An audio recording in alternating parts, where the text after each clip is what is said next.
Okay, so in last class we have started p block और p block के हमारे पास majorly हमें 5 group करना है और नोबल गैस का जो चैप्टर है वो अलग से करना है। So we have done the general characteristics of p block element. अब हम लोगों को एक एक करके सारे ये जो एलिमेंट्स हैं, एलिमेंट्स मतलब सारे जो ग्रुप्स हैं उनके बारे में थोड़ा थोड़ा पढ़ना है, उनके जनरल कैरेक्टरिस्टिक्स, उनके general chemical and general physical properties.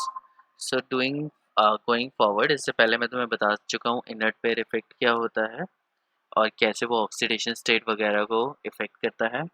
और दूसरा पीपा बॉन्डिंग और एनामलस बिहेवियर के बारे में मैंने बताया कि जो जो सेकंड पीरियड के जो एलिमेंट्स होते हैं वो हमेशा ही एनामलस बिहेवियर शो करेंगे। जो बाकी सारे जो मेटल्स उसी ग्रुप के, बाकी सारे जो एलिमेंट्स उसी ग्रुप के प्रॉपर्टीज शो करते हैं उनसे काफ़ी हद तक अलग प्रॉपर्टीज सेकंड पीरियड के एलिमेंट्स करते हैं। रीज़न क्या है? Because of their small size and the unavailability of the D orbital. तो डी ऑर्बिटल उनके पास नहीं होता है और साइज भी काफ़ी छोटा होता है, जिसकी वजह से ये काफ़ी सारे अनॉमलस बिहेवियर शो करता है।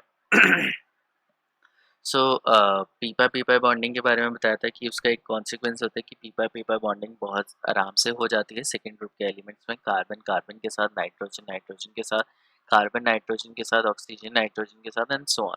तो डबल बॉन्ड ट्रिपल बॉन्ड बनाना इन छोटे छोटे एटम्स के लिए बहुत ही ज़्यादा आसान होता है, वेरस बाकी सारे एलिमेंट्स के लिए काफ़ी डिफिकल्ट हो जाता है क्योंकि साइज़ बड़ा हो जाता है, फिर पी और बैटल का ओवरलैप उतना सिग्निफिकेंटली पॉसिबल होता नहीं है।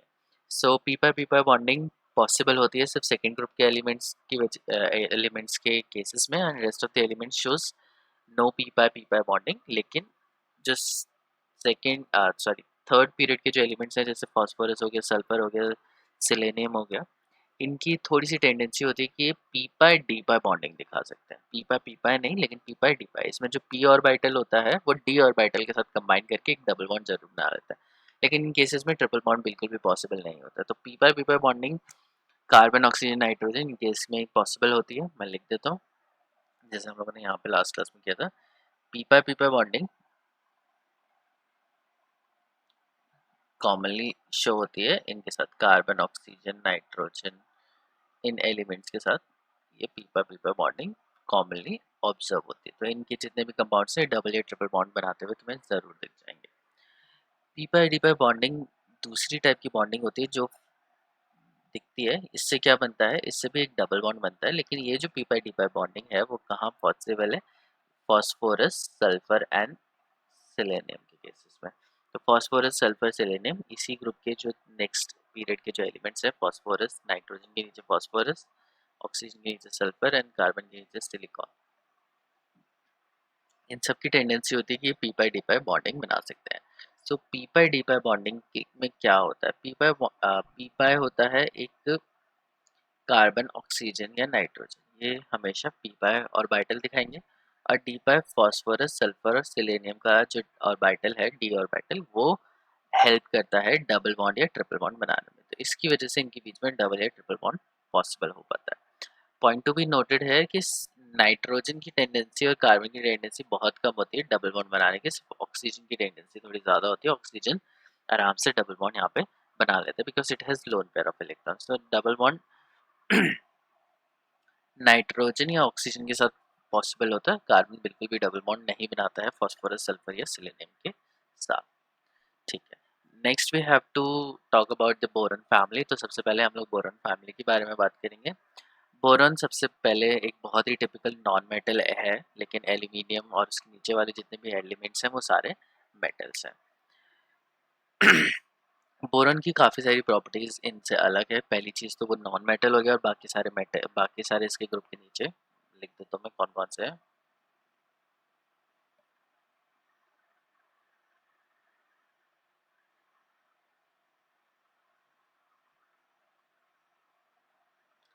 सो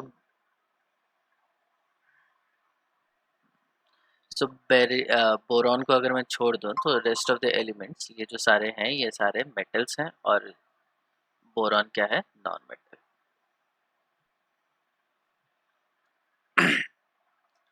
सो तुम्हें दिख ही रहा होगा इसकी प्रॉपर्टीज एकदम से काफ़ी हद तक क्या है? अलग है। इनमें से जो थैलियम है और जो इंडियम है वो स्ट्रांगली मेटल होते हैं। एल्यूमिनियम एम्फोटेरिक नेचर शो करता है।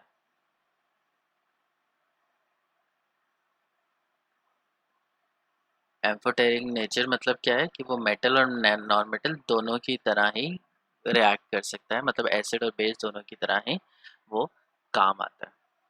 Boron is fairly rare element, boron बहुत रेयर है और मेनली इसे हम लोग फाइंड आउट करते हैं, मतलब नेचर में मिलता है in the form of borax and orthoboric acid. Orthoboric acid is H3BO3, this is orthoboric acid.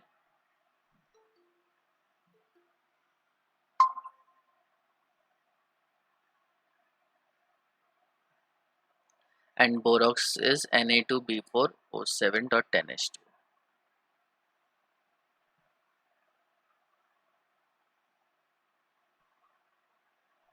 ये है बोरॉक्स। बोरॉक्स बहुत इंपॉर्टेंट है, इसमें होता है बोरॉक्स बीट टेस्ट होता है। ये जो बोरॉक्स बीट टेस्ट होता है ये बहुत सारे एलिमेंट्स को फाइंड आउट करने के लिए यूज होता है। एंड कार्नाइट Na2B4O7.4H2, तो सेम ही फॉर्मूला है Na2B4O7, बट इसमें जो नंबर ऑफ हाइड्रेटेड मॉलिक्यूल है इसमें 4 है, 4 वाटर ऑफ क्रिस्टलाइजेशन है उसमें 10 है। तो ये कार्नाइट होता है और बोरॉक्स होता है, ये इसमें से सबसे ज़्यादा इंपॉर्टेंट है। इंपॉर्टेंट क्यों है? क्योंकि इसकी बहुत सारी एप्लीकेशंस है, बहुत सारे एलिमेंट के साथ बोरेक्स रिएक्ट करके कलरफुल बीड बना देता है। उस कलरफुल बीड के बेसिस पे हम लोग पहचान सकते हैं कि ये जो एलिमेंट है वो स्ट्रॉन्शियम है या बेरियम है या कैल्शियम है, और उसके हिसाब से हमें पता चल जाता है। In India borax occurs in Puga valley, Ladakh में हमें मिलता है, सांबर लेक राजस्थान में ये कॉमनली मिलता है। इसकी जो अबंडेंस है वो काफ़ी कम है, 0.0001% बाय मास है, अर्थ क्रस्ट में बहुत कम होता है, और इसके दो आइसोटोपिक फॉर्म है B10 एंड B11, जिसमें से B11 सबसे ज़्यादा अमाउंट में प्रेजेंट होता है। एल्यूमिनियम हमें पता है कि अर्थ क्रस्ट में it is the third most abundant element in the earth crust, ठीक है। ऑक्सीजन और सिलिकॉन को छोड़ दें तो उसके बाद एल्यूमिनियम ही एक ऐसा एलिमेंट है जो हमारे अर्थ क्रस्ट में काफ़ी ज़्यादा अमाउंट में मिलता है। अर्थ क्रस्ट में ये किस फॉर्म में मिलता है? ऑक्साइड की फॉर्म में मिलता है, जैसे बॉक्साइट, क्रायोलाइट, ठीक है। बॉक्साइट इज Al2O3.2H2 और एल्यूमिनियम को बॉक्साइट को यूज करके ही बनाया जाता है। क्रायोलाइट क्या है?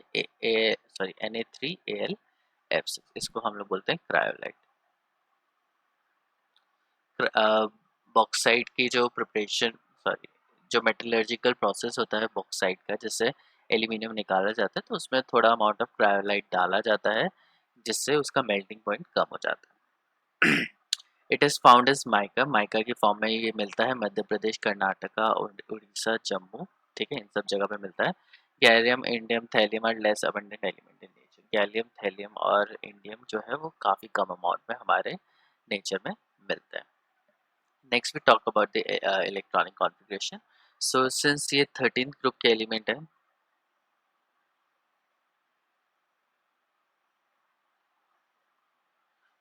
इनकी जो कॉन्फ़िगरेशन होती है वो NS2 NP1 होती है।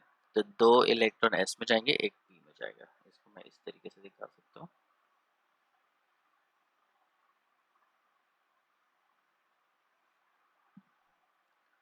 सो जैसे बोरॉन हो गया,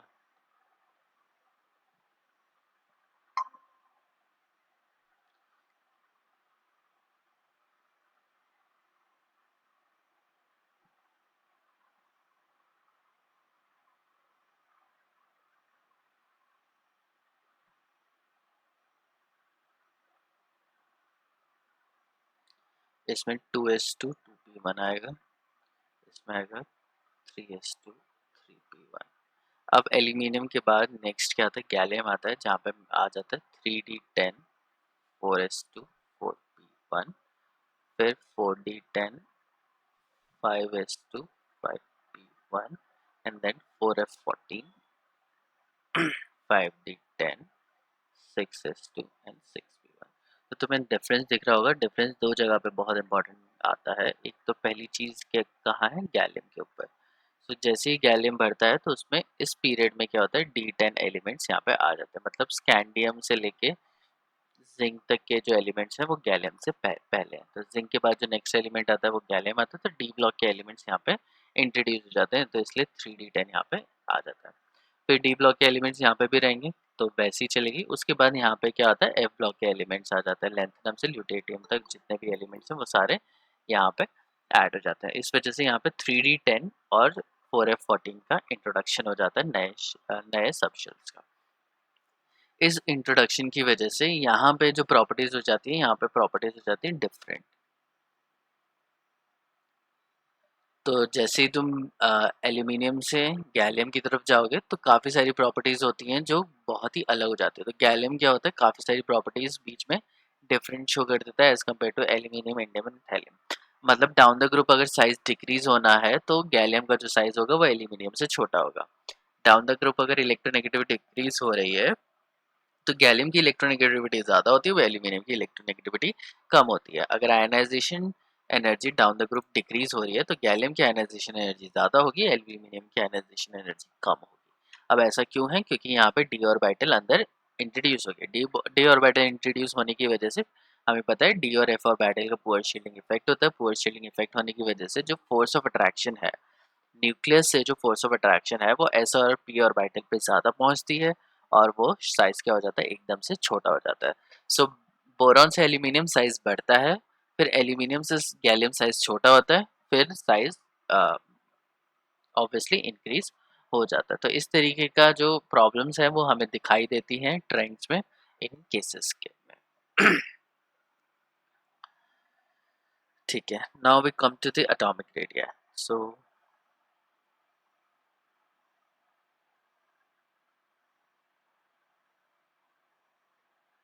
ये हमारे पास एलिमेंट्स हैं। तो अब हमें पता है कि यहाँ पे शेल क्या हो जाता है, इंक्रीज हो जाता है। तो डाउन द ग्रुप एक्सपेक्टेड क्या है हमारा, साइज शुड बी इंक्रीजेस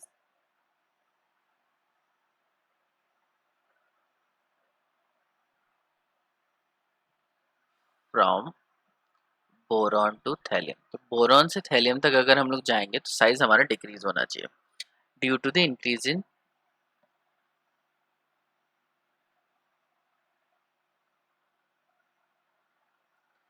तो शेल इंक्रीज हो रहा है, तो शेल इंक्रीज होने की वजह से बोरॉन टू थैलियम तक साइज क्या होना चाहिए, इंक्रीज होना चाहिए। लेकिन इंक्रीज तो होता है, लेकिन एक छोटी सी डेविएशन देखी जाती है। A deviation can be seen यहाँ पे, atomic radius of gallium is less than of aluminium. तो पहले यहाँ से लेके यहाँ तक क्या होता है, इंक्रीज होता है, फिर यहाँ से यहाँ तक क्या होता है, डिक्रीज होता है, और फिर यहाँ से यहाँ तक क्या होता है, इंक्रीज होता है। तो यहाँ पे एक छोटा सा डिफरेंस आ रहा है, ये यहाँ पे क्यों आता है, क्योंकि यहाँ पे D10 कॉन्फ़िगरेशन बीच में आ जाती है। जो डी ऑर्बिटल बीच में जो आ जाता है उसका पुअर शील्डिंग इफेक्ट होने की वजह से जो फोर्स ऑफ अट्रैक्शन है वो पीछे वाले ऑर्बिटल के पास ज़्यादा जाती है, जिसकी वजह से एज अ कॉन्सिक्वेंस उसका साइज क्या हो जाता है, छोटा हो जाता है। द प्रेजेंट, यहाँ पे आंसर भी लिखा हुआ है, तो क्वेश्चन तुम्हारा ये आ सकता है, why size of gallium is smaller than aluminium. तो हमें तो पता है down the group shell increase होता है, शेल इंक्रीज होने की वजह से जो साइज होना चाहिए वो क्या होना चाहिए, इंक्रीज होना चाहिए। बट ऐसा नहीं है, गैलियम के केस में ऐसा नहीं है। तो ये क्वेश्चन हो गया। इसका आंसर क्या है, the presence of additional 10d electrons offer only poor screening effect. जो अंदर के जो डी ऑर्बिटल में जो इलेक्ट्रॉन भरे हैं वो क्या देखते हैं, पुअर शील्डिंग इफेक्ट देते हैं। पुअर शील्डिंग इफेक्ट का कॉन्सिक्वेंस क्या होता है कि जो फोर्स ऑफ अट्रैक्शन है वो पीछे वाले इलेक्ट्रॉन्स पे ज़्यादा जाती है। Consequently, the atomic radius of gallium, which is 135 picometer, is less than aluminum, which is 143 picometer. तो इसका कितना है, इसका है 143, लिख देते हैं यहाँ पे। इसका है 143 पिकोमीटर और इसका है 135 पिकोमीटर। ठीक है, सो आंसर क्या आएगा यहाँ पे, सिर्फ एक इम्पॉर्टेंट चीज आएगी, due to the presence of additional 10d electrons that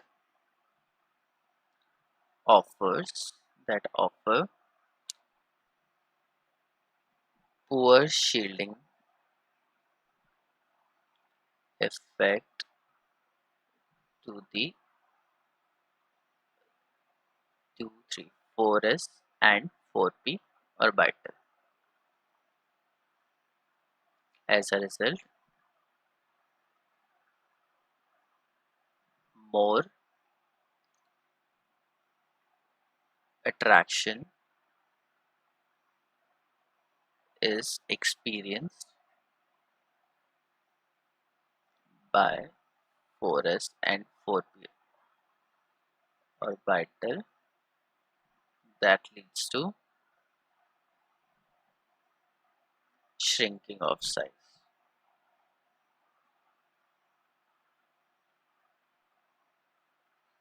और साइज क्या हो जाता है यहाँ पे, इस वजह से डिक्रीज हो जाता है। और अगर ये नहीं समझ में आया तो मैं इसको करके दिखाता हूँ। ये न्यूक्लियस है और ये गैलियम का न्यूक्लियस है। अब यहाँ पे हमारे पास क्या है, शेल है, और यहाँ पे लास्ट में मुझे दिख रहा है 4s और 4p ऑर्बिटल। अब इसमें भी यही आता है, इसमें आ जाएगा 5s and sorry 3s and 3p पर लिखूंगा मैं, 3s एंड 3p। यहाँ पे 4s एंड 4p ऑर्बिटल यहाँ पे है। अब क्या है, यहाँ पे जो अंदर वाला जो d ऑर्बिटल है उसके 10 इलेक्ट्रॉन बढ़ जाते हैं। 10 इलेक्ट्रॉन बढ़ने की वजह से जो इसका जो शील्डिंग इफेक्ट होता है, शील्डिंग इफेक्ट क्या होता है कि जो पीछे वाले इलेक्ट्रॉन्स हैं उनको बचा लेना। किससे? फोर्स ऑफ अट्रैक्शन से। न्यूक्लियस क्या कर रहा है, न्यूक्लियस इस इन इलेक्ट्रॉन्स को, पीछे वाले इलेक्ट्रॉन्स को अपनी तरफ खींचने की कोशिश कर रहा है। अगर वो अपने तरफ खींचेगा तो छोटा हो जाएगा साइज। शील्डिंग इफेक्ट में क्या होता है कि आगे के जो इलेक्ट्रॉन्स होते हैं वो पीछे तक, पीछे वाले इलेक्ट्रॉन्स के ऊपर फोर्स ऑफ अट्रैक्शन जाने नहीं देते। तो अगर फोर्स ऑफ अट्रैक्शन कम पड़ेगी तो साइज छोटा नहीं होगा। लेकिन डी ऑर्बिटल का क्या होता है, पुअर शील्डिंग इफेक्ट होता है।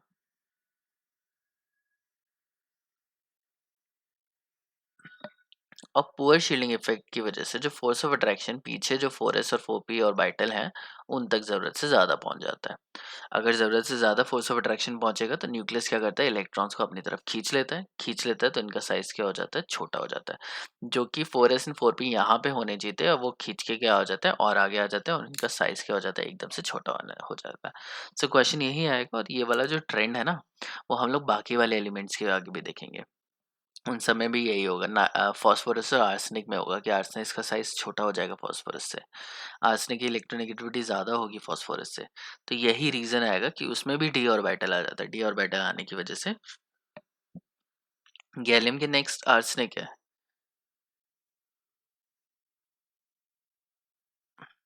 एक जर्मेनियम और सिलिकॉन में भी तुम्हें ये ऑब्जर्व होगा।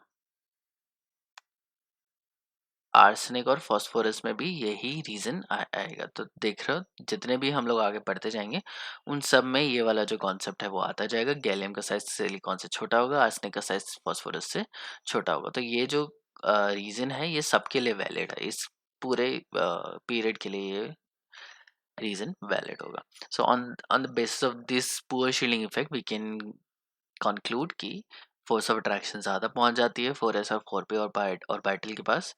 इफेक्टिव न्यूक्लियर चार्ज ज़्यादा होने की वजह से उसका साइज क्या हो जाता है, ऑटोमेटिकली छोटा हो जाता है। अगर एटॉमिक यहाँ पे सारी प्रॉपर्टीज़ हैं, एटॉमिक नंबर तुम्हें दिख रहा होगा 5, 13, 31, 49 एंड 81। एटॉमिक मास यहाँ पे जितना भी है वो ठीक है। Electronic configuration we have just discussed. Atomic radius की बात करें तो 85 बोरॉन का होता है, 143 इधर होता है, 135 इंडियम का, 167 एंड देन 170। अब तुम देख सकते हो 167 और 170 में भी बहुत हद डिफरेंस नहीं है, बहुत ही कम डिफरेंस है। एक शेल अगर हम लोग बढ़ाते हैं तो तुम देखो, अगर मैं एक शेल अगर बढ़ाने की कोशिश करता हूँ तो 185 से 143 काफ़ी डिफरेंस है, 135 से 167 काफ़ी डिफरेंस है, ठीक है। सो लेकिन जैसे ही 167 से हम लोग इधर जाते हैं तो डिफरेंस क्या होता है, कम हो जाता है। ये जो कम डिफरेंस है, लेस डिफरेंस, किस वजह से होता है, मैं यहाँ लिख देता हूँ।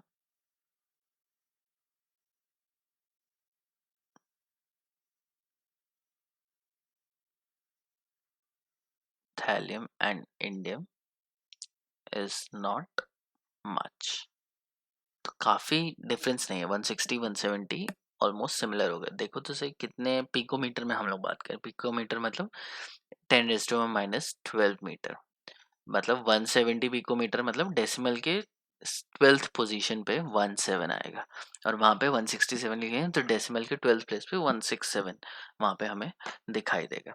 सो जो वैल्यू है वो ऑलमोस्ट सिमिलर है, और वो ऑलमोस्ट सेम ही मैं कंसिडर करूँगा। 67 और 70 बहुत ज़्यादा डिफरेंस होता नहीं है। और इसका रीज़न क्या है? ड्यू टू यहाँ पे एफ ऑर्बिटल आ जाता है and due to the poor shielding effect. Answer यही आएगा।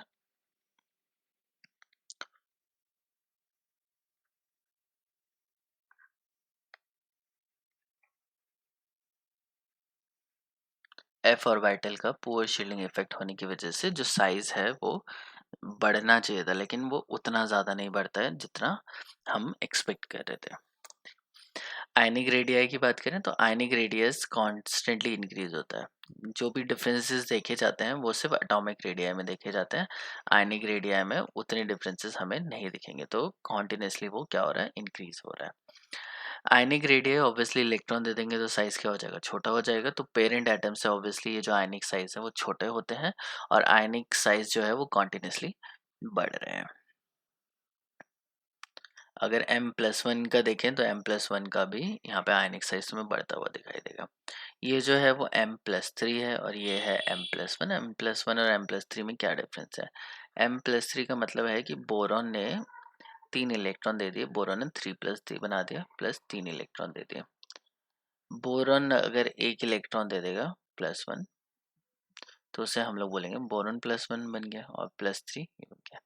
अब यहाँ पे इसका डाटा नहीं है, तो इट क्लियरली सजेस्ट कि बोरॉन +1 ऑक्सीडेशन स्टेट में या एल्यूमिनियम +1 ऑक्सीडेशन स्टेट में ऐसे एग्जिस्ट नहीं करते हैं। They always show +3 oxidation state, क्योंकि जो इनकी जो आयनाइजेशन एनर्जी होती है वो काफ़ी हद तक कम होती है, और वो तीनों इलेक्ट्रॉन आराम से दे देते हैं। इनकी जो इनका जो रिडक्शन पोटेंशियल है, या जो इनकी आयनाइजेशन एनर्जी है, वो बाकी सबके कंपैरिजन में ज़्यादा है। फिर भी वो +1 नहीं इसलिए नहीं बनाते क्योंकि इनकी हाइड्रेशन एंथैल्पी ज़्यादा होती है। हाइड्रेशन एंथैल्पी एकदम से कंपनसेट कर जाती है उनके आयनाइजेशन एंथैल्पी को, इसलिए ये हमेशा ही +3 ऑक्सीडेशन स्टेट दिखाते हैं। +1 ऑक्सीडेशन स्टेट वो दिखाना प्रेफर नहीं करता है। इलेक्ट्रोनेगेटिविटी की बात करें तो electronegativity down the group decrease होती है, लेकिन यहाँ पे तुम्हें फिर से तुम्हें दिखाई देगा कि गैलियम की जो इलेक्ट्रोनेगेटिविटी है 1.6 है, और इसकी कितनी है? 1.5 है। तो ऑब्वियसली गैलियम की इलेक्ट्रोनेगेटिविटी क्या है? कंपैरेटिवली ज़्यादा है, और ये रीज़न किस वजह से आता है? साइज़ की वजह से आता है, क्योंकि गैलियम का जो साइज़ है वो एल्यूमिनियम से छोटा है। साइज़ छोटा होगा तो electronegativity is charge upon size ratio. तो साइज़ अगर छोटा होगा तो इलेक्ट्रोनेगेटिविटी हायर होगी। इसी बेसिस पे हम लोग ये यूज़ करते हैं। डेंसिटी यहाँ पे दे रखी है, मेल्टिंग और बॉइलिंग पॉइंट दे रखा है। मेल्टिंग और बॉइलिंग पॉइंट में तुम देख सकते हो कि डाउन द ग्रुप मेल्टिंग और बॉइलिंग पॉइंट डिक्रीज करता है, which is very obvious. However यहाँ पे बोरॉन का जो मेल्टिंग पॉइंट है वो 2453 है। You can assume 2453, and all of a sudden it become 933 when we are talking about aluminium. तो एकदम से ही कम हो जाता है। बोरॉन का एक्सेप्शनली जो मेल्टिंग पॉइंट है वो बहुत ज़्यादा हाई है, उसका बॉइलिंग पॉइंट भी बहुत ज़्यादा हाई है, लेकिन बॉइलिंग पॉइंट्स में अगर मैं देखूँ तो ज़्यादा डिफरेंस नहीं दिख रहा मुझे। 2923 से 2740 फिर 26, ठीक है, तो डिफरेंस है, लेकिन बहुत ज़्यादा अप्रिशिएबल अमाउंट में नहीं है जितना यहाँ पे है। सीधा 2500 से 933 पे पहुँच जाना बहुत ज़्यादा डिफरेंस शो कर रहा है हमें। बाकी रिडक्शन पोटेंशियल के बारे में एक एक करके बात करेंगे। पहले हम लोग बात करते हैं आयनाइजेशन एंथैल्पी। क्या होता है ionisation enthalpy? Ionisation enthalpy is the amount of energy which is required to remove the outermost electron in the gaseous state. The point to be noted है कि जो आयन होना चाहिए वो गैसेस स्टेट में ही होना चाहिए। तो मेटल गैस स्टेट में है, उसमें से अगर मैं इलेक्ट्रॉन निकाल लूँ, उसे M+ गैस बना दूँ, और उसमें से एक इलेक्ट्रॉन निकल जाता है, तो वो आयनाइजेशन एनर्जी 1 बन जाती है। फिर आयनाइजेशन एनर्जी 1 में से फिर एक इलेक्ट्रॉन निकाला जाएगा, तो वो 2+ देगा।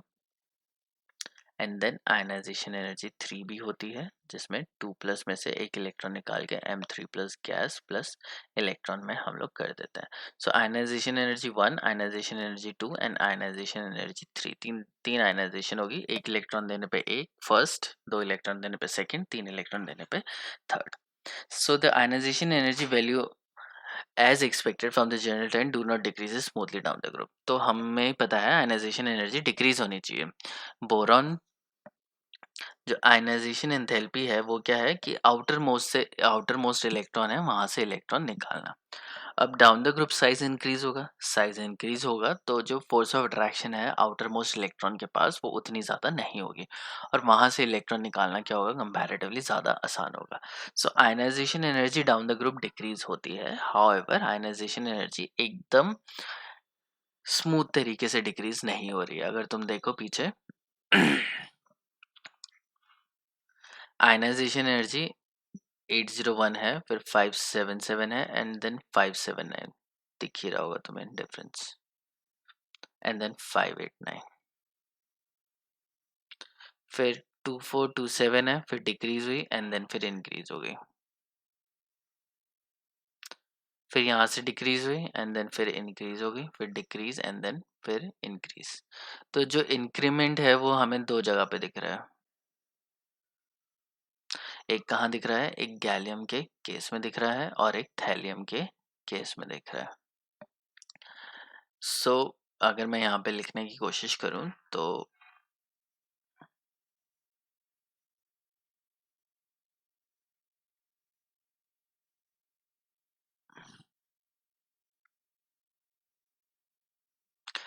बोरॉन से एल्यूमिनियम हम लोग जाते हैं तो आयनाइजेशन एनर्जी डिक्रीज करती है। एल्यूमिनियम से गैलियम पे जाते हैं तो आयनाइजेशन इंक्रीज करती है, फिर ये डिक्रीज करती है एंड देन फिर ये इंक्रीज कर जाती है। तो डिक्रीज तो हो रही है लेकिन क्या होता है कि पहले डिक्रीज होती है, फिर इंक्रीज होती है, फिर डिक्रीज होती है, फिर इंक्रीज होती है। और दो जो एक्सेप्शनल केसेस हैं वो कौन से हैं, गैलियम और थैलियम के। और गैलियम और थैलियम में क्या है, गैलियम में है D orbital, additional D orbital,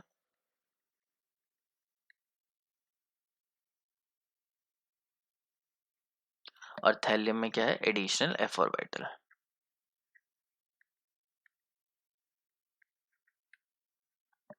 ठीक है, और डी और एफ ऑर्बिटल के दोनों का ही पुअर शील्डिंग इफेक्ट होता है।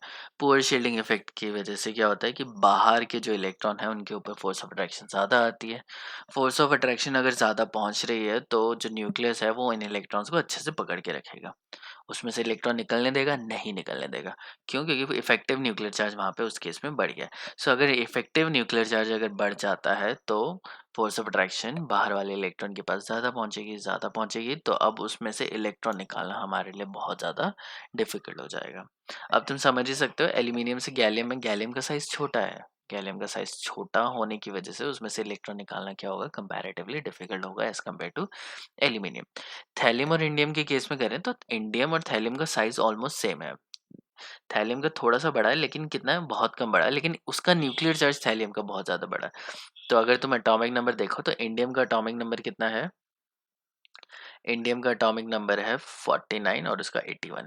तो देखो इंडियम में +49 चार्ज होगा, मैं दूसरे कलर से लिखता हूँ। इंडियम में जो चार्ज है वो +49 प्रोटॉन है और इसमें 81 प्रोटॉन है। ठीक है, और साइज दोनों का सेम है। तो कहाँ फोर्स ऑफ अट्रैक्शन ज़्यादा होगी, थैलियम के केस में फोर्स ऑफ अट्रैक्शन ज़्यादा होगी क्योंकि दो इंडियम और थैलियम दोनों का साइज सिमिलर है। थोड़ा सा थैलियम का बड़ा है लेकिन बहुत ज़्यादा बड़ा नहीं है। लेकिन फोर्स ऑफ अट्रैक्शन क्या है, थैलियम के पास ज़्यादा है क्योंकि थैलियम के पास नंबर ऑफ प्रोटॉन ज़्यादा है, मतलब ऑलमोस्ट डबल है प्रोटॉन। +49 50 इसके पास है और इसके पास 81 है। तो नंबर ऑफ प्रोटॉन थैलियम के केस में बहुत ज़्यादा है तो फोर्स ऑफ अट्रैक्शन बाहर जाते हुए बहुत ज़्यादा लग जाएगी और एस ऑर्बिटल में से इलेक्ट्रॉन निकालना बहुत मुश्किल हो जाएगा। नाउ इसी रीज़न की वजह से यहाँ पे क्या होता है, थैलियम +1 ऑक्सीडेशन स्टेट में ज़्यादा स्टेबल होता है क्योंकि इसकी सेकंड और थर्ड आयनाइजेशन एंथैल्पी इतनी ज़्यादा होती है कि वो इलेक्ट्रॉन देना प्रेफर नहीं करता है। और इसी रीज़न को हम लोग बोलते हैं inert pair effect. So overall जितनी भी चीज़ें हम लोगों ने पढ़ी हैं उन सब का रीज़न यही आ रहा है, poor shielding effect of D and F orbital. D orbital का शील्डिंग इफेक्ट कम होता है जिसकी वजह से गैलियम बहुत अच्छी प्रॉपर्टी शो करता है। एफ ऑर्बिटल का पुअर शील्डिंग इफेक्ट होता है जिसकी वजह से थैलियम बहुत अच्छी प्रॉपर्टीज शो करता है। और ये जो डिफरेंट ट्रेंड्स दिख रहे हैं ना बीच में जो स्मूथली डिक्रीज नहीं हो रहा है, ये बाकी ग्रुप्स में भी दिखेंगे और बाकी ग्रुप में भी हम लोग यही डिस्कस करेंगे और सेम रीज़न हम लोग बार बार चिपका देंगे। ठीक है, तो यहाँ पे लिखा ही हुआ है and between India and Thailand due to the inability of D and F orbital which have low screening effect to compensate the increase in nuclear charge. तो वो न्यूक्लियर चार्ज को प्रॉपर्ली कंपनसेट नहीं कर पाते हैं. Next is electronegativity. इलेक्ट्रोनेगेटिविटी की बात करें तो बोरॉन से एल्यूमिनियम तक पहले इंक्रीज होती है, फिर वो डिक्रीज हो जाती है. सॉरी, बोरॉन से एल्यूमिनियम तक डिक्रीज होती है, फिर एल्यूमिनियम से गैलियम पे इंक्रीज हो जाती है, उसके बाद फिर कॉन्टिन्यूसली वो डिक्रीज करती है. रीज़न तुम्हें पता है कि गैलियम पे डी ऑर्बिटल आ जाता है. पुअर शील्डिंग इफेक्ट की वजह से गैलियम का जो साइज़ होता है वो छोटा होता है, एल्यूमिनियम का साइज़ बड़ा होता है. जिसका साइज़ छोटा होगा उसकी इलेक्ट्रोनेगेटिविटी ज़्यादा होगी. तो गैलियम की इलेक्ट्रोनेगेटिविटी ज़्यादा होती है, एल्यूमिनियम की इलेक्ट्रोनेगेटिविटी कम होती है. और इलेक्ट्रोनेगेटिविटी कहाँ है? यहाँ पे है 2.0, 1.5, 1.6, 1.7 एंड 1.8. तो पहले क्या हो रहा है कि पहले तो डिक्रीज हो रही है, 2.0 से 1.5 डिक्रीज हो रही है, एंड देन डिक्रीज होने के बाद एकदम से इंक्रीज होती है 1.6 पे. अब नाउ एक्सेप्शनल केसेस ये हैं कि नीचे 1.7 और 1.8 भी आ रहा है. 1.7, 1.8 मतलब गैलियम, इंडियम, थैलियम तीनों की इलेक्ट्रोनेगेटिविटी एल्यूमिनियम से ज़्यादा है. ठीक है, तो बहुत ही इंटरेस्टिंग क्वेश्चन है.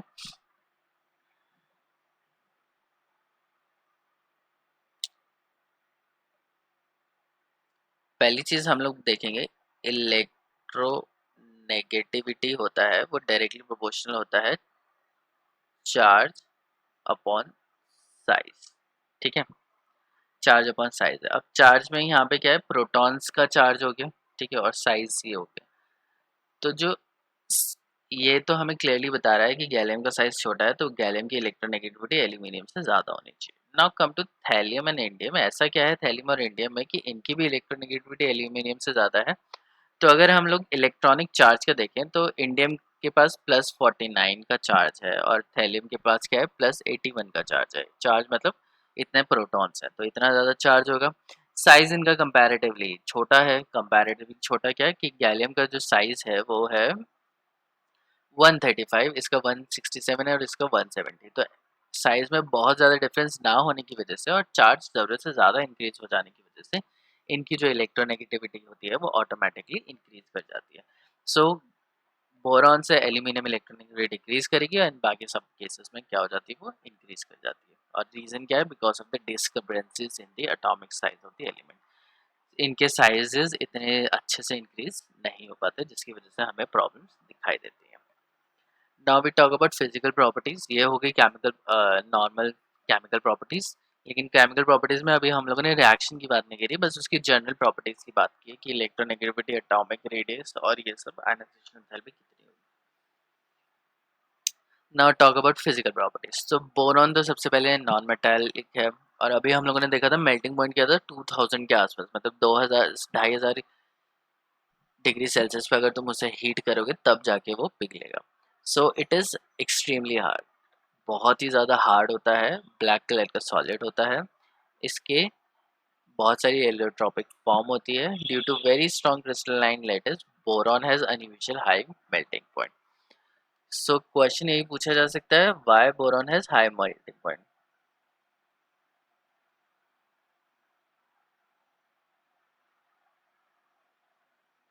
बोरॉन का मेल्टिंग पॉइंट कम होना चाहिए था लेकिन उसका अनयूजुअली हाई मेल्टिंग पॉइंट है.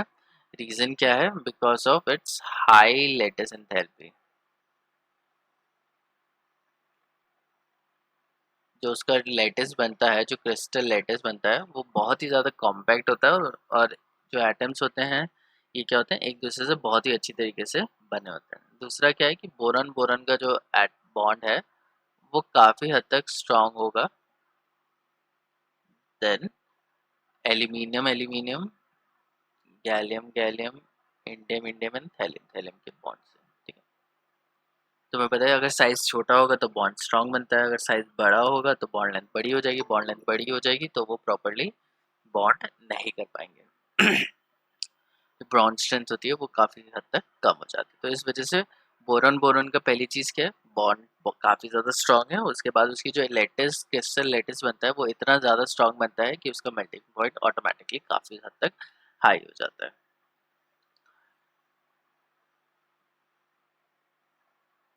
यहाँ पे लिखा हुआ है due to very strong crystalline lattice boron has unusually high melting. बाकी सारे मेटल्स का जो मेल्टिंग पॉइंट है वो कम होगा, उनके जो मेटल्स होंगे वो भी कंपैरेटिवली सॉफ्ट होंगे। इनके पास 3 इलेक्ट्रॉन पर एटम होता है, तो ये बहुत अच्छे कंडक्टर ऑफ इलेक्ट्रिसिटी भी होते हैं। अब जो नेक्स्ट इंपॉर्टेंट चीज आती है, it is worthwhile to note, it is worthwhile to note that gallium with has unusual low melting point. Gallium का जो मेल्टिंग पॉइंट क्या है, 303 केल्विन है। 303 केल्विन मतलब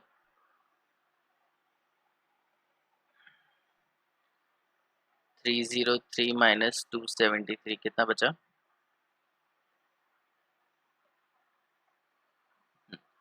30 डिग्री सेल्सियस। तो जो गैलियम का जो मेल्टिंग पॉइंट है वो कितना है, 30 डिग्री सेल्सियस। हमारी बॉडी का टेम्परेचर कितना होता है, 37 डिग्री सेल्सियस। मतलब क्या है कि अगर तुम गैलियम को अपने हाथ पे रखोगे और उसको मुट्ठी बंद कर लोगे तो थोड़ी देर में वो क्या होगा, पिघल जाएगा। हाँ,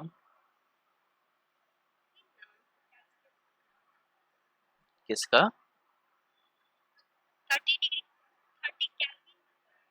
नहीं नहीं, 30 डिग्री सेल्सियस। 303 केल्विन है ना ये। 303 केल्विन था, उसमें से मैंने 273 माइनस कर दिया।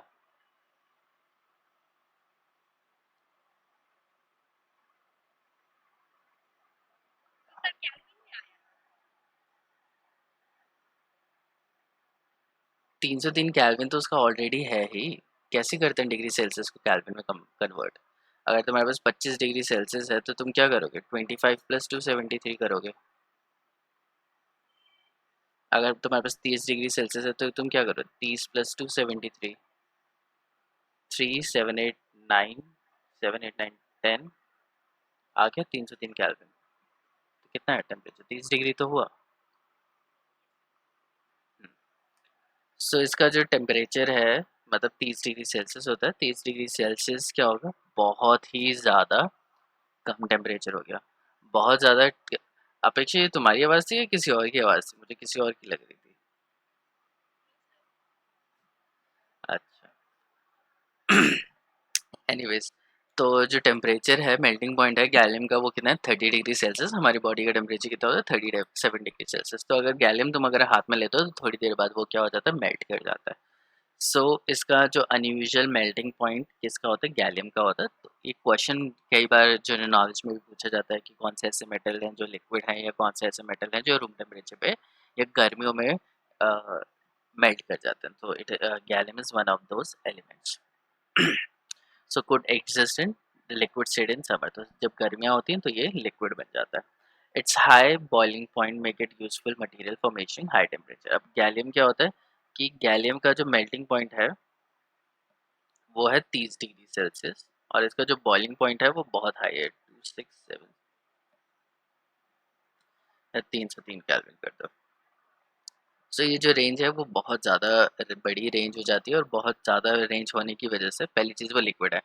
देखो, थर्मामीटर जो हम लोग यूज़ करते हैं उसमें मरकरी हम लोग यूज़ करते हैं। मरकरी क्यों यूज़ करते हैं कि मरकरी लिक्विड होती है रूम टेम्परेचर पे, और वो आराम से एक्सपैंड कर सकती है। उसका एक्सपेंशन बहुत आराम से होता है अगर टेम्परेचर इंक्रीज किया जाए।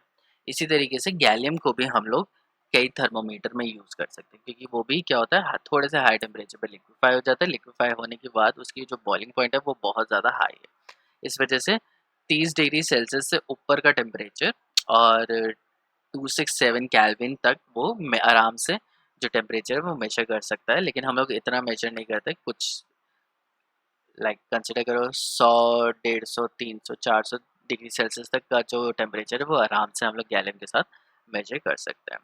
तो कोई बहुत सारे हमारे पास, ठीक है, दो टाइप के थर्मोमीटर्स होते हैं। एक थर्मोमीटर होता है जो हाई टेम्परेचर मेजर करता है, एक थर्मोमीटर होता है जो लो टेम्परेचर मेजर करता है। जो हाई टेम्परेचर थर्मोमीटर्स होते हैं उनमें जनरली मरकरी होता है, और मरकरी का जो फ्रीजिंग पॉइंट होता है वो थोड़ा कंपैरेटिवली कम होता है, तो उसको -10 -15 तक हम लोग यूज़ कर सकते हैं।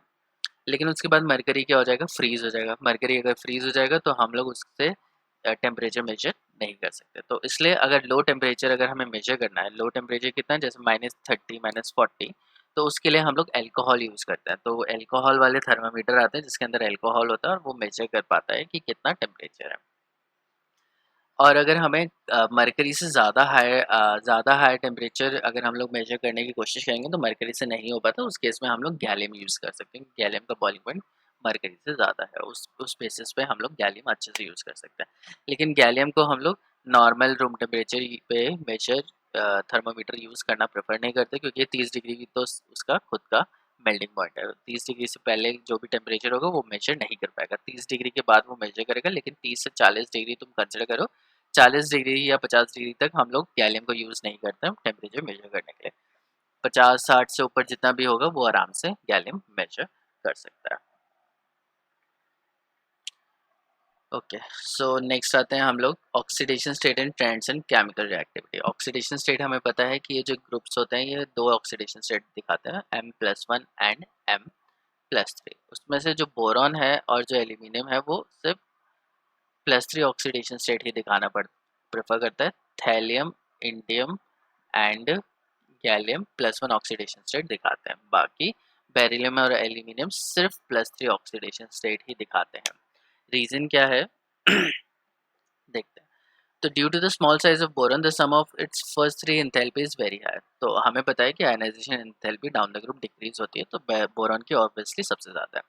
अगर इतनी ज़्यादा हाई आयनाइजेशन एंथैल्पी है तो वो इलेक्ट्रॉन देगा, वो इलेक्ट्रॉन नहीं देगा, लेकिन फिर भी वो इलेक्ट्रॉन दे देता है। इलेक्ट्रॉन क्यों दे देता है? क्योंकि उसकी जो क्या कहते हैं हाइड्रेशन एंथैल्पी होती है वो बहुत ज़्यादा होती है कि वो तीनों आयनाइजेशन एंथैल्पी को कंपनसेट कर सके। ठीक है, पहली चीज़। और अगर रिएक्शन वाटर में नहीं हो रही है तब क्या? अगर रिएक्शन वाटर में हो रही है तो वो इलेक्ट्रॉन्स देना प्रेफर कर सकता है, लेकिन अगर रिएक्शन वाटर में नहीं होगी तो हाइड्रेशन एंथैल्पी नहीं आएगी, उसकी सॉल्वेशन एनर्जी भी इतनी ज़्यादा नहीं होती है।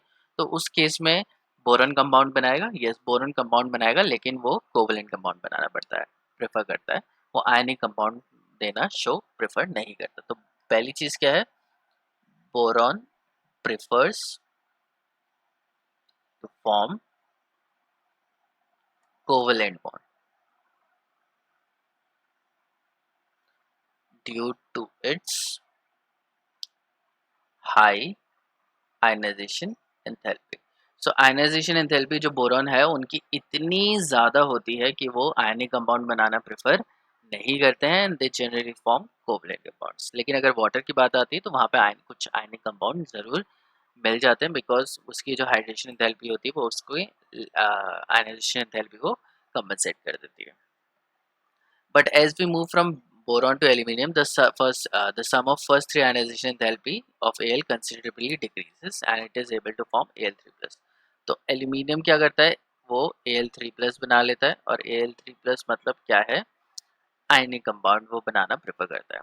अब ऐसा नहीं है कि एल्यूमिनियम के सिर्फ आयनिक कंपाउंड बनते हैं, एल्यूमिनियम के बहुत सारे कोवलेंट कंपाउंड्स भी होते हैं, क्योंकि एल्यूमिनियम की भी इलेक्ट्रोनेगेटिविटी कंपैरेटिवली हाई है। आयनिक कंपाउंड कब बनते हैं? जब दो एटम्स के बीच में इलेक्ट्रोनेगेटिविटी डिफरेंस 1.7 से ज़्यादा होता है, और अगर इलेक्ट्रोनेगेटिविटी डिफरेंस 1.7 से कम है तो उस केस में वो आयनिक कंपाउंड बनाना प्रेफर उल्टा बोल दिया। अगर इलेक्ट्रोनेगेटिव डिफरेंस 1.7 से ज़्यादा है तो आयनिक कंपाउंड बनेंगे, 1.7 से कम है तो वो कोवलेंट कंपाउंड्स बनाएगा। और एल्यूमिनियम के केस में क्या होता है? इसकी इलेक्ट्रोनेगेटिविटी कम होती है तो इसके चांसेस ज़्यादा होते हैं कि ये आयनिक कंपाउंड बने, इसलिए हम लोग बोलते हैं aluminium is highly electropositive metal. Gallium, indium और थैलियम की अगर हम लोग बात करें तो गैलियम, इंडियम, थैलियम की एक अच्छी चीज़ ये है कि ये +1 और +3 ऑक्सीडेशन स्टेट में एग्जिस्ट करता है। Aluminium doesn't exist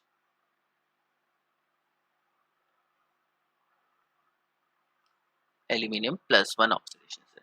so aluminium +1 oxidation state में एग्जिस्ट नहीं करता है, लेकिन वो बाकी जो गैलियम, इंडियम, थैलियम है वो +1 ऑक्सीडेशन स्टेट ज़रूर दिखाते हैं।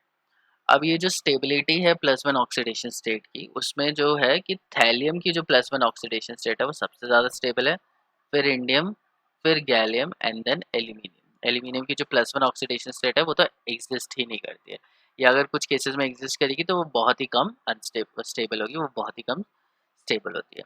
तो थैलियम का जो +1 ऑक्सीडेशन स्टेट होता है वो हाईली स्टेबल होता है, और वो हाईली स्टेबल होने का रीज़न क्या है हमें पहले ही पता है, वो है इनर्ट पेयर इफेक्ट।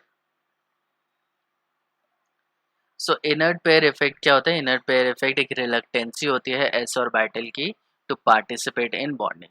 तो s ऑर्बिटल के जो इलेक्ट्रॉन्स होते हैं वो इतने अच्छी तरीके से कॉम्पैक्टली पैक्ड हो जाते हैं न्यूक्लियस से कि उनमें से इलेक्ट्रॉन निकालना बहुत ज़्यादा डिफिकल्ट होता है। तो s ऑर्बिटल रिएक्शन में पार्टिसिपेट नहीं करते हैं, p ऑर्बिटल में सिर्फ एक ही इलेक्ट्रॉन है, वो एक इलेक्ट्रॉन निकल जाता है और वो +1 ऑक्सीडेशन स्टेट थैलियम की प्रोवाइड कर देता है। रीज़न क्या है? Inert pair effect. और इनर्ट पेयर इफेक्ट किसकी वजह से होता है? It is because of poor shielding effect.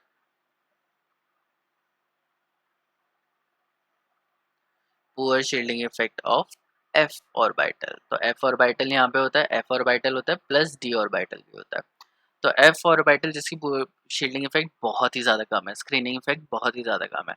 d orbital जिसका स्क्रीनिंग इफेक्ट f ऑर्बिटल से कंपैरेटिवली ज़्यादा है। अब जब दोनों मिल जाएंगे तो उनका जो शील्डिंग इफेक्ट होगा वो बहुत ज़्यादा कम हो जाता है और पीछे वाले इलेक्ट्रॉन जो s ऑर्बिटल के इलेक्ट्रॉन्स हैं उनके पास फोर्स ऑफ डायरेक्शन कंपैरेटिवली ज़्यादा पहुंचती है और वो इतने आराम से बॉन्डिंग में पार्टिसिपेट बिल्कुल भी नहीं करना पसंद करते हैं। ठीक है, so compound in +1 oxidation state are expected from energy consideration are more ionic than of +3 oxidation state. तो ये चीज़ तुम्हें थोड़ा सा ध्यान रखनी है। जो लोअर ऑक्सीडेशन स्टेट होती है वो जनरली आयनिक होती है और जो हायर ऑक्सीडेशन स्टेट होती है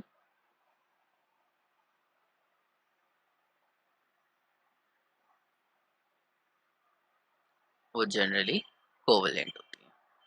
अब रीज़न क्या है? फजान्स रूल। फजान्स रूल क्या बोलते हैं? जितना ज़्यादा छोटा साइज होगा उतना ज़्यादा उसकी पोलराइजिंग पावर होगी और वो इलेक्ट्रॉन्स को अपनी तरफ खींच लेगा। अगर इलेक्ट्रॉन्स को बीच में खींच लिया तो मतलब कोवेलेंट बॉन्ड बन गया, कोवेलेंट बॉन्ड बन गया मतलब कोवेलेंट नेचर हो गया। सो अगर +1 ऑक्सीडेशन स्टेट की बात करें और +3 ऑक्सीडेशन स्टेट की बात करें तो जो +3 ऑक्सीडेशन स्टेट है उसका साइज छोटा है, +1 ऑक्सीडेशन स्टेट का साइज बड़ा है। चार्ज की बात करें तो +3 ऑक्सीडेशन स्टेट में कितना चार्ज है? +3 चार्ज। और +1 ऑक्सीडेशन स्टेट में कितना चार्ज है? +1 चार्ज है। तो +3 वाला जो चार्ज है मतलब जब अगर वो +3 पॉजिटिव चार्ज है, चार्ज अगर पॉजिटिव चार्ज ज़्यादा होगा तो वो इलेक्ट्रॉन को खींचने में ज़्यादा सक्षम होगा एज कम्पेयर टू +1। तो +3 ऑक्सीडेशन स्टेट में जो हायर ऑक्सीडेशन स्टेट है उनके force of attraction towards electron ज़्यादा होती है, तो वो इलेक्ट्रॉन को अपनी ज़बरदस्ती अपने पास खींचते हैं। कोई भी आयनिक कंपाउंड बन भी रहा होगा तो वो आयनिक कंपाउंड क्या हो जाता है? कोवेलेंट कंपाउंड में कन्वर्ट हो जाता है because of their high positive charge. इसी तरीके से अगर मेरे पास आयरन है तो आयरन +1 ऑक्सीडेशन स्टेट है और आयरन +3 ऑक्सीडेशन स्टेट है। तो आयरन +2 और +3 में ये जो Fe+3 है ये कोवेलेंट होगा और ये होगा आयनिक। ठीक है, Mn+2 है, Mn+3 है, Mn+4 है एंड Mn+7 है। तो इनमें से जो +7 वाला जो ऑक्सीडेशन स्टेट होगा वो सबसे ज़्यादा कोवेलेंट होगा। तो जैसे जैसे ऑक्सीडेशन स्टेट बढ़ती जाती है कोवेलेंट कैरेक्टर बढ़ता जाता है क्योंकि पॉजिटिव चार्ज कितना 7 है। ये इलेक्ट्रॉन को कितनी पावर से खींचेगा? बहुत ज़्यादा पावर से इलेक्ट्रॉन को अपने पास खींच लेगा और जो आयनिक कंपाउंड है वो पूरा का पूरा कोवेलेंट बन जाता है। ठीक है, तो जो भी कोई भी मेटल या कोई भी एटम अगर हायर ऑक्सीडेशन स्टेट में है तो उसका कोवेलेंट कैरेक्टर दिखना लाजमी हो जाता है। ठीक है, सो आज के लिए हम लोग इतना ही करते हैं। बाकी हम लोग इसके जो एल्यूमिनियम और बोरॉन के कंपाउंड्स हैं उसको हम लोग कल करने की